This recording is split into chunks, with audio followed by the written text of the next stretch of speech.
रामनगरी अयोध्या इन दिनों अपने राजा के स्वागत की भव्य तैयारियों में जुटी है। इस मेगा इवेंट के लिए निर्माण कार्य और बदलाव पूरे जोरों पर है। राम मंदिर के प्राण प्रतिष्ठा में भारतीय राजनीति और व्यापार जगत के कई दिग्गज शामिल होंगे। इसका एक आर्थिक पहलू ये भी है कि अयोध्या का रियलिटी बाजार अब तेजी से बढ़ रहा है। अयोध्या में जमीन और संपत्ति की कीमतें 4 गुना हो गई हैं और उत्तर प्रदेश के दूसरे बड़े शहरों की तुलना में तेजी से बढ़ रही है। ये तेजी निवेशकों के साथ साथ स्थानीय जमीन खरीदारों को भी लुभा रही है। इंडस्ट्री पर नजर रखने वालों का कहना है कि राम मंदिर और एक इंटरनेशनल एयरपोर्ट जैसी सुर्खियों और मेगा प्रोजेक्ट से यहाँ की कीमतें बढ़ती रहेंगी। 2019 के ऐतिहासिक फैसले के बाद कीमतों में उछाल आना शुरू हुआ और जो आज तक जारी है। लंबी कानूनी लड़ाई के बाद जैसे ही शीर्ष अदालत ने अयोध्या में राम मंदिर के निर्माण के पक्ष में फैसला सुनाया, शहर के रियल एस्टेट बाजार में डिमांड में जबरदस्त बढ़ोतरी देखी गई। सुप्रीम कोर्ट के फैसले से प्रॉपर्टी की कीमतों में तेजी से बढ़ोतरी हुई। फैसले के तुरंत बाद 25 से 30% का इजाफा हुआ। एनारोग की एक रिसर्च ने न केवल राम मंदिर के आसपास बल्कि अयोध्या के भारी इलाकों में भी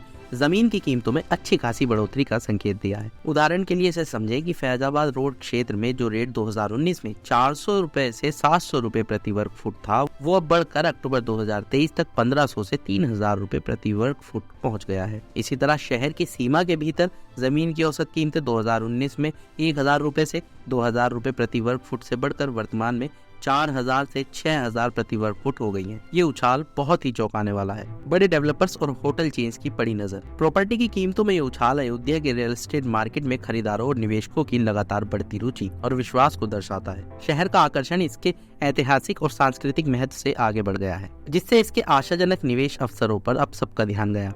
बड़े डेवलपर्स और होटल चेन इस ट्रेंड का फायदा उठा रही हैं। अभिनंदन लोढ़ा हाउस ने जनवरी में अयोध्या जिले में 25 एकड़ रेजिडेंशियल और प्लॉटेड डेवलपमेंट प्रोजेक्ट शुरू करने की योजना बनाई है। खास बात यह है कि ये प्रोजेक्ट नए राम मंदिर से महज 15 मीटर की दूरी पर है। ताज और रेडिसन जैसी बड़ी होटल चेन भी इस इलाके में प्रॉपर्टी खरीदने की योजना बना रही है। ये सब आने वाले महीनों में घरेलू और अंतर्राष्ट्रीय पर्यटकों की संभावित आमद को पूरा करने के लिए है। शहर में इंफ्रास्ट्रक्चर सुधार और शहरी विकास परियोजनाएं देखने को मिल रही हैं, जिससे रेजिडेंशियल और कमर्शियल दोनों के लिए एक संपन्न केंद्र के रूप में इसकी अपील बढ़ रही है। रियल एस्टेट एक्सपर्ट्स का अनुमान है कि अयोध्या में रियल एस्टेट बाजार मजबूत होता रहेगा, जिससे शहर में लंबे समय तक संभावनाएं तलाशने वाले निवेशकों और हितधारकों को अच्छे मौके मिलेंगे।